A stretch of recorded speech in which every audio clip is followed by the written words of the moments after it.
Olá pessoal, essa é a continuação da parte um, porque outro vídeo ele ficou muito grande e não deu para terminar.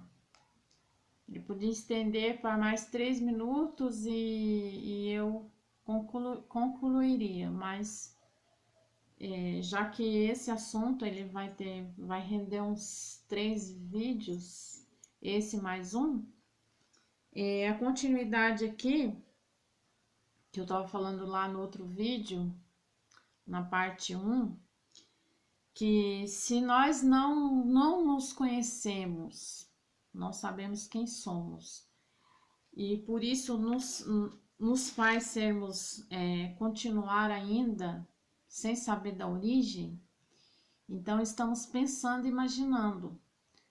Só que o ser humano, ele desconhece como foi feito o pensamento, para que foi feito. E em determinada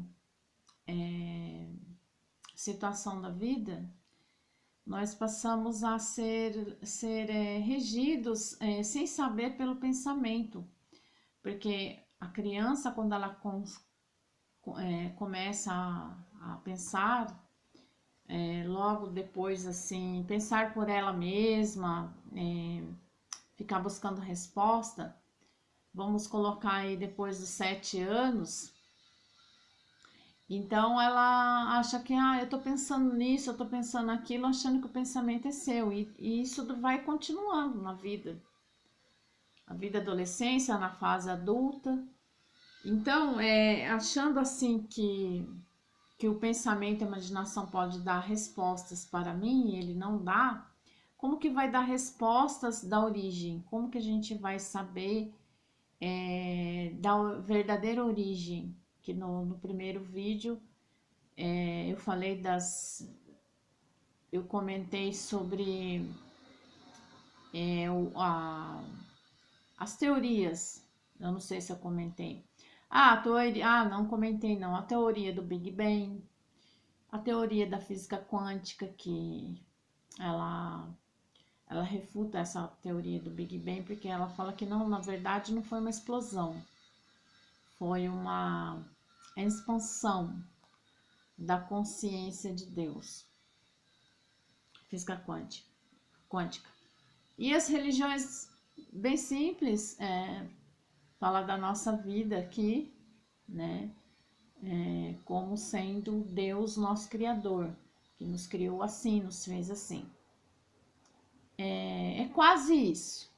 É quase isso, porque a origem determina as consequências desse mundo inferior.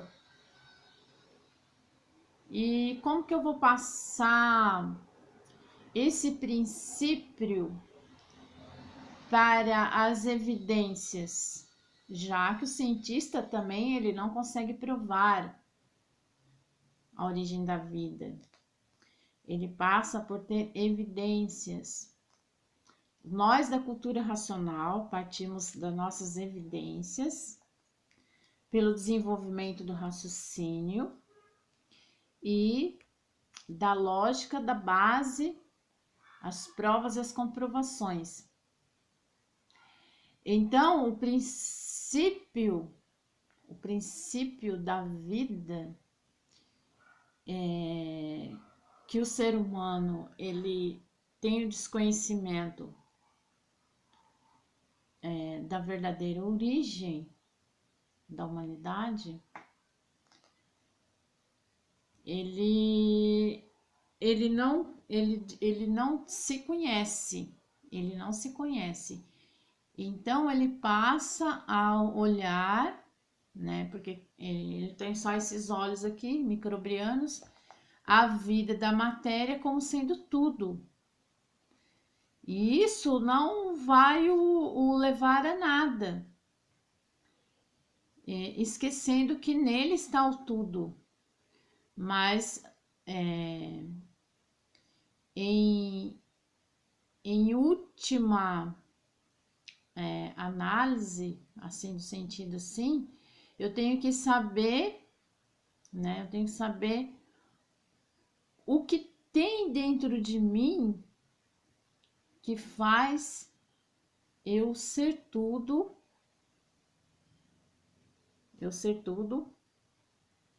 e desconsiderar a vida da matéria como sendo nada. Porque isso daí vai me chocar. Isso daí vai ser contra mim. Por quê? Porque eu vivo, eu sobrevivo através das coisas materiais. E como eu vou descaracterizar todas as coisas que eu vejo, que eu sinto, que eu como nada sendo. Então, esse questionamento nos faz lembrar do quê? Da vida. Se eu vivo, eu estou dependendo de tudo isso para viver. Eu dependo de tudo para viver. Eu tenho vida. Mas eu tenho vida por si só? Não.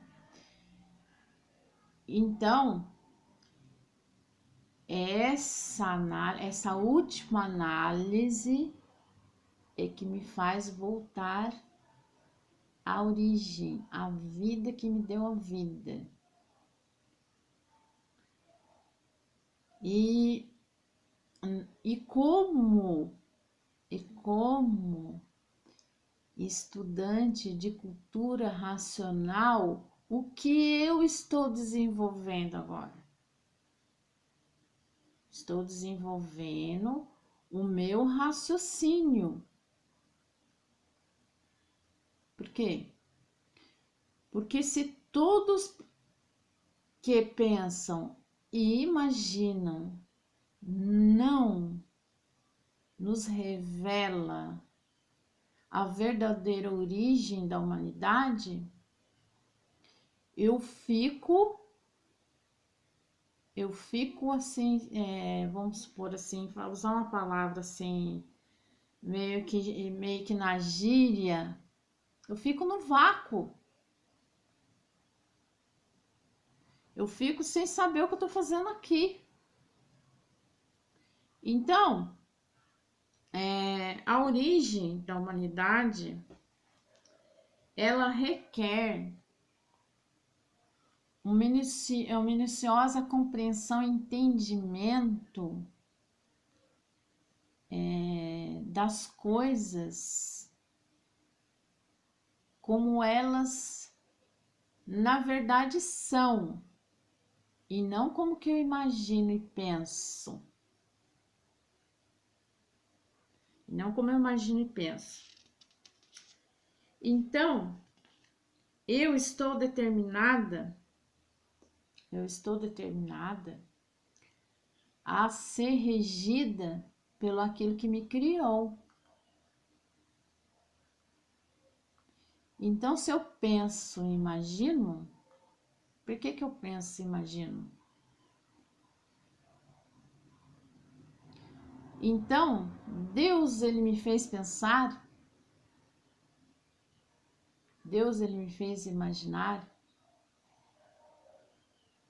já que eu concebo a ideia de que se eu penso, logo existo, né? Que foi lá Aristóteles que falou isso. Eu poderia dizer bem parecido com isso. Eu raciocino, logo existo. Eu raciocino, logo existo. Porque o pensamento, ele não é uma certificação de que me possa dar garantia de um equilíbrio na existência, na minha existência e na existência de todos.